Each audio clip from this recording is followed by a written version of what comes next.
What's up, guys? This is in-game reviews.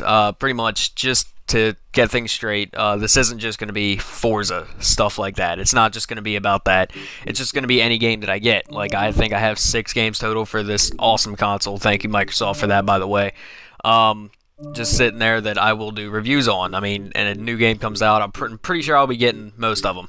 But this video is going to be focusing on doing a short review. I mean, I'm not the best reviews. I mean, I'm not the best at, foreign cars and all that. I'm mainly a truck driver and all that. But this one will be on pretty much the first Fairlady Z, the 1969 Fairlady Z.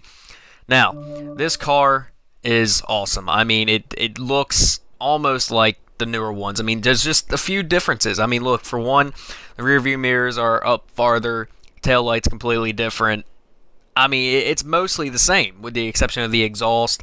And I'll get to the interior in a bit, but this is kind of just showing you a little sneak peek at it. But pretty much, I'm going around the car right now showing off what it's like. You can see that it still has that same old Nissan emblem sitting there in the middle. I turned on the headlights. I still don't know why. But yeah, this car, I've driven it only a couple times. I don't really race it. It's kind of just a driving car for me. As you can see here, it don't have no stats, so there's proof that I don't really race it at all. Like I said, I just drive it mainly. Just when I get bored, just drive around on the test track, which I'll be taking it there in a second. But let's go ahead and take a look at the interior.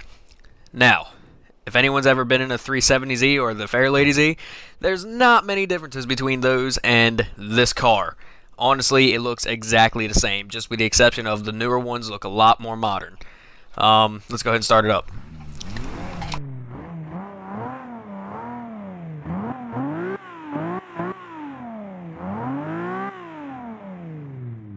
Go ahead and open the door.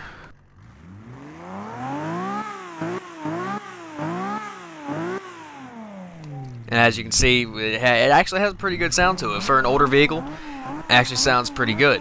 Now I'm just sitting here playing with it. But let's go ahead and get out of the car, if I can. And then the next thing we're going to do is go ahead and just take it out for a little drive. I'm just going to walk around the car, sit here. Alright, now we're going to go on and go into what I always do with my cars that I get. Go ahead into the upgrades and then test drive and take it to the test track.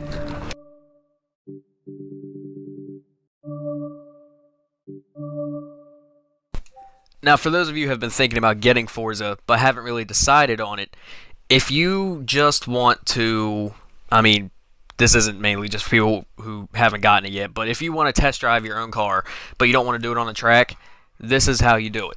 This is the way that you want to do it. You want to take it to this airport test track because you can have the full airport just to drive with yourself.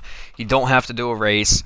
Only thing you could do is what I didn't do is I forgot to turn assist off, so that's kind of why it stops periodically. But there we go, driving. It handles actually very well. I mean, you can see in this video I will be switching back and forth between different camera views and everything. Because I'm just trying to get more of an aspect of it, but it handles really well. I mean, the grip isn't perfect. Like, there's a car in here, Lotus, that I have, that the grip is just amazing for a car that old.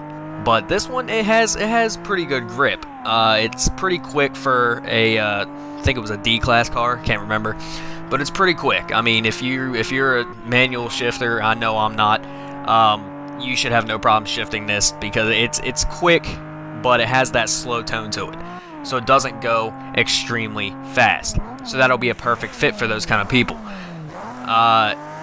It handles, like you see there, I almost hit a corner. The handling is awesome in this thing. The turning could use a little help. I mean, it's not perfect turning. I guess you really have to know how to use the car in order to do that, which that's definitely not me, because I'm possibly the Forza's worst driver in the world. Honestly, I hit shit. That's how I'm gonna put it.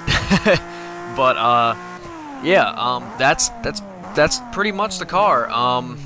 This is let's say I'm getting to a little bit about the channel. The channel is pretty much just gonna be me reviewing things inside of a game, whether it just be a game review in total, or like on here a car review in Forza, or say just a gameplay footage from Call of Duty, Rise, Battlefield, stuff like that. But make sure you guys hit that subscribe button, and thank you. I'll talk to you guys later.